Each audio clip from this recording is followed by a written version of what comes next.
ইরানের রাজধানী তেহরানের উপর যদি নিউক্লিয়ার বোমা ফেলা হয় তাহলে কি ঘটবে? কয়েক সেকেন্ডের মধ্যে পুরো শহর অদৃশ্য হয়ে যেতে পারে। আজ আমরা যে প্রশ্নের উত্তর খুঁজব সেটি শুধু একটি শহরের নয়, বরং পুরো বিশ্বের ভবিষ্যৎ নিয়ে। কারণ এই ধরনের পারমাণবিক বোমা হামলা শুধু ধ্বংস নয়, এটি একটি দেশের ইতিহাস বদলে দিতে পারে। এবং সবচেয়ে ভয়ঙ্কর বিষয় হলো, এই ঘটনা ঘটলে কেউই নিরাপদ থাকবে না। তেহরান হলো ইরানের রাজধানী এবং এই শহরে বর্তমানে প্রায় 1 কোটি মানুষ বসবাস করে। অর্থাৎ এটি শুধু একটি শহর নয়, এটি একটি ঘনবসতিপূর্ণ মানব সমুদ্র।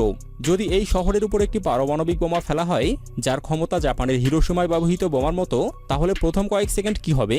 একটি তীব্র আলোর ঝলক দেখা যাবে, যা সূর্যের থেকেও কয়েক গুণ উজ্জ্বল। এই আলো দেখার সাথে সাথেই কয়েক কিলোমিটার এলাকার মানুষের চোখ অন্ধ হয়ে যেতে পারে। 1 কিলোমিটারের মধ্যে এই এলাকার প্রায় সবকিছু মুহূর্তেই বাষ্প হয়ে যাবে। মানুষ, ভবন, রাস্তা সবকিছু গলে যাবে। এখানে বেঁচে থাকার সম্ভাবনা প্রায় শূন্য। 2 থেকে 3 কিলোমিটারের মধ্যে তীব্র তাপে মানুষের শরীর মারাত্মকভাবে পুড়ে যাবে, বাড়িঘর ধসে পড়বে, আগুন ছড়িয়ে পড়বে। হাজার হাজার মানুষ কয়েক মিনিটের মধ্যে মারা যেতে পারে। কিন্তু আসল ভয় এখানেই শেষ নয়। বিস্ফোরণের ধাক্কা বা ব্লাস্ট ওয়েভ কয়েক কিলোমিটার দূর পর্যন্ত ছড়িয়ে যাবে। এই শক ওয়েভ এতটাই শক্তিশালী যে কংক্রিটের বিল্ডিংও ধসে পড়বে, মানুষ ছিটকে পড়বে, গাড়ি উল্টে যাবে। এখন আসি 10 থেকে 20 কিলোমিটার এলাকার কথা। এই দূরত্বে সরাসরি বিস্ফোরণের সবাই মারা যাবে না, কিন্তু আগুন, ধোঁয়া এবং ধ্বংসস্তূপে আটকা পড়ে হাজার হাজার মানুষ আহত হবে। হাসপাতালগুলো কয়েক মিনিটের মধ্যে ভরে যাবে, চিকিৎসা ব্যবস্থা ভেঙে পড়বে। বড় একটি নিউক্লিয়ার বিস্ফোরণের পর শুধু আগুনই লাগে না, অনেক সময় পুরো শহরে তৈরি হয় একটি ফায়ার স্টর্ম বা আগুনের ঝড়। বিস্ফোরণের তীব্র তাপে একসাথে হাজার হাজার জায়গায় আগুন শুরু হয়। এরপর সেই আগুনগুলো একত্রিত হয়ে বিশাল অগ্নিঝড়ে পরিণত হয়। এই ফায়ার স্টর্ম এতটাই শক্তিশালী হতে পারে যে আশেপাশের বাতাস টেনে নিয়ে আগুনকে আরও বড় করে তোলে। অনেক সময় বাতাসের গতি ঘন্টায় 100 কিলোমিটার পর্যন্ত পৌঁছাতে পারে। ফলে মানুষ বিস্ফোরণে নয়, এই অগ্নিঝড়েও আটকা পড়ে মারা যেতে পারে। দ্বিতীয় বিশ্বযুদ্ধের সময় জার্মানির ড্রেসডেন শহরেও এমন ভয়ঙ্কর ফায়ার স্টর্ম দেখা গিয়েছিল। এখন প্রশ্ন, মোট কত মানুষ মারা যেতে পারে? একটি এমন হামলায় কয়েক লক্ষ থেকে শুরু করে কয়েক মিলিয়ন মানুষ পর্যন্ত মারা যেতে পারে এবং আরও কয়েক মিলিয়ন মানুষ গুরুতর আহত হবে। কিন্তু এখানেই শেষ নয়, এরপর শুরু হবে রেডিয়েশন। নিউক্লিয়ার বিস্ফোরণের পর যে তেজস্ক্রিয় ধুলো ও কণা বাতাসে উঠে যায় তাকে বলা হয় রেডিয়েক্টিভ ফলআউট। কয়েক দিনের মধ্যে রেডিয়েশন আক্রান্ত মানুষ অসুস্থ হতে শুরু করবে।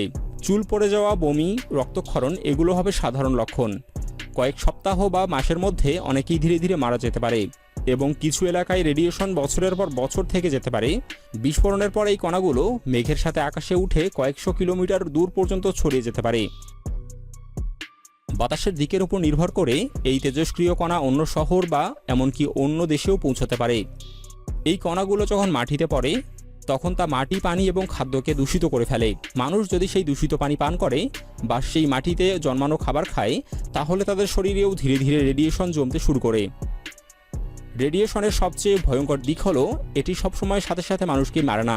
অনেক সময় মানুষ প্রথমে বেঁচে যায়, কিন্তু কয়েক মাস বা কয়েক বছরের মধ্যে ক্যান্সার, জেনেটিক রোগ বা অন্যান্য মারাত্মক অসুস্থতায় আক্রান্ত হয়। এই নিউক্লিয়ার বিস্ফোরণ শুধু আগুন বা ধ্বংসই ঘটায় না, এটি তৈরি করতে পারে একটি শক্তিশালী ইএমপি বা ইলেকট্রোম্যাগনেটিক পালস।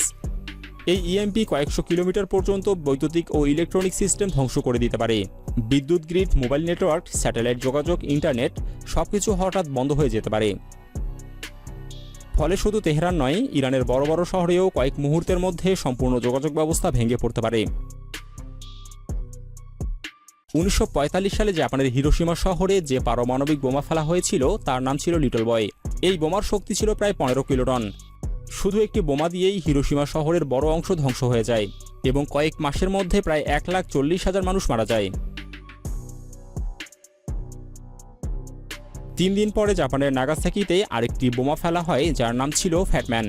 এর শক্তি ছিল প্রায় 20 কিলোটন। এই দুই বিস্ফোরণই মানব ইতিহাসের সবচেয়ে ভয়ঙ্কর যুদ্ধের ঘটনাগুলোর মধ্যে একটি হিসেবে বিবেচিত হয়।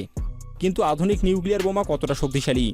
আজ পৃথিবীতে ব্যবহৃত আধুনিক পারমাণবিক অস্ত্র হিরোশিমার বোমার তুলনায় অনেকগুণ বেশি শক্তিশালী। বর্তমানে অনেক নিউক্লিয়ার ওয়ারহেড শক্তি 300 কিলোটন থেকে 1 মেগাটন পর্যন্ত হতে পারে, প্রায় 10 লাখ টন টিএনটি বিস্ফোরণের সমান শক্তি। অর্থাৎ একটি আধুনিক নিউক্লিয়ার বোমা হিরোশিমা বোমার তুলনায় প্রায় 50 থেকে 70 গুণ বেশি শক্তিশালী। শুধু তাই নয়, কোল্ড ওয়ারের সময় তৈরি করা হয়েছিল ইতিহাসের সবচেয়ে বড় নিউক্লিয়ার বোমা, যার শক্তি ছিল প্রায় 50 মেগাটন। যদি এরকম কোনো শক্তিশালী বোমা একটি বড় শহরের উপর ফেলা হয়, তাহলে তার ধ্বংসের পরিধি কয়েক কিলোমিটার পর্যন্ত ছড়িয়ে যেতে পারে।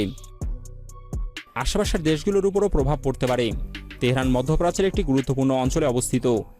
এর চারপাশে রয়েছে তুরস্ক, ইরাক, আজারবাইজান, আর্মেনিয়া, আফগানিস্তান এবং পাকিস্তান। যদি একটি বড় নিউক্লিয়ার বিস্ফোরণ ঘটে, তাহলে বাতাসের দিক অনুযায়ী রেডিয়েক্টিভ ফলআউট এই দেশগুলোর কিছু অংশেও পৌঁছাতে পারে। বিশেষ করে ইরাক, তুরস্ক এবং আজারবাইজানের কিছু অঞ্চলে তেজস্ক্রিয় ধুলো ছড়িয়ে পড়ার ঝুঁকি থাকতে পারে। ফলে সীমান্তের কাছাকাছি বসবাসকারী মানুষদেরও স্বাস্থ্য ঝুঁকি তৈরি হতে পারে। কৃষি জমি দূষিত হতে পারে, পানি দূষিত হতে পারে এবং আঞ্চলিক পরিবেশের উপর দীর্ঘমেয়াদী প্রভাব পড়তে পারে। এখন ভাবুন, এই অবস্থায় বেঁচে থাকা মানুষ কি করবে? পানি থাকবে না, খাবার থাকবে না, চিকিৎসা থাকবে না। মানুষ শহর ছেড়ে পালানোর চেষ্টা করবে, কিন্তু চারিদিকে ধ্বংসস্তূপ এবং বিশৃঙ্খলা তাদের আটকে দেবে। এই পরিস্থিতি শুধু মানবিক বিপর্যয় নয়, এটি একটি সম্পূর্ণ সামাজিক পতন। এখন আসি সবচেয়ে গুরুত্বপূর্ণ প্রশ্ন, বিশ্ব কিভাবে প্রতিক্রিয়া দেখাবে? এই ধরনের একটি হামলা মানেই আন্তর্জাতিক স্তরে চরম প্রতিক্রিয়া। জাতিসংঘ, বড় শক্তিগুলো সবাই এতে জড়িয়ে পড়বে এবং সবচেয়ে বড় বিষয়, এটি একটি পূর্ণমাত্রার বিশ্বযুদ্ধের দিকে নিয়ে যেতে পারে। এখন প্রশ্ন, ইরান কি করবে? তারা কি হার মেনে নেবে, নাকি আরও ভয়ঙ্কর প্রতিশোধ নেবে? ইরান বহু বছর ধরে সামরিকভাবে প্রস্তুতি নিচ্ছে। তাদের কাছে রয়েছে মিসাইল, ড্রোন এবং আঞ্চলিক মিত্র।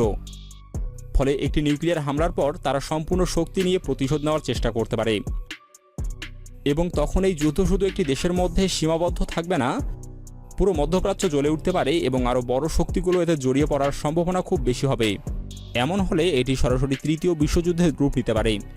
সবশেষে একটি বাস্তবতা, পারমাণবিক অস্ত্রের ব্যবহার মানে শুধু একটি শহরের ধ্বংস নয়, এটি পুরো মানব সভ্যতার জন্য একটি বিপর্যয়। কারণ এর প্রভাব সীমান্ত মানে না, এটি ছড়িয়ে পড়ে বাতাসে, মাটিতে, মানুষের জীবনে। তেহরানে একটি বোমা ফেললে এর প্রভাব পড়বে পুরো পৃথিবীতে, এবং এই কারণেই বিশ্ব এখনও এই ধরনের অস্ত্র ব্যবহারের ভয়ই থেমে আছে।